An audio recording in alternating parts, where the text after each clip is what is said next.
Gas टंचाईमध्ये भारताला मोठा दिलासा मिळालाय। शिवालिक गॅस वाहू जहाज हे हॉर्मुझमधून आता भारताकडे रवाना झालंय। 40,000 मेट्रिक टन एलपीजी गॅससह हे शिवालिक जहाज निघालेलं आहे। हॉर्मुझमधून 2 भारतीय जहाजांना जाण्याची इराणनं परवानगी दिलेली आहे आणि त्यामुळे हा भारतासाठी अतिशय महत्त्वाचा आणि दिलासादायक निर्णय आहे। एलपीजीनं भरलेलं शिवालिक जहाज हे हॉर्मुझमधून आता पार झालेलं आहे आणि भारताच्या दिशेनं पुढे सरकतंय। इराणनं जुन्या मैत्रीला जागत 2 भारतीय जहाजांना परवानगी दिलेली आहे।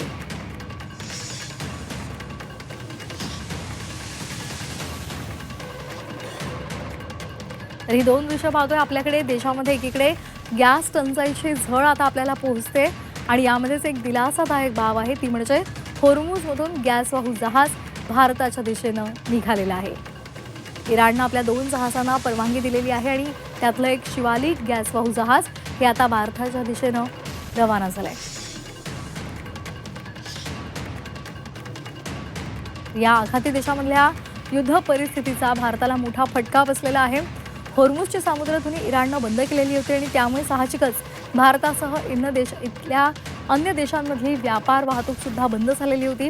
मात्र इराणनं आता 2 जहाजांना भारताच्या परवानगी दिलेली आहे आणि त्यामुळे गॅस टंचाईमध्ये भारताला हा मोठा दिलासा मिळाला आहे।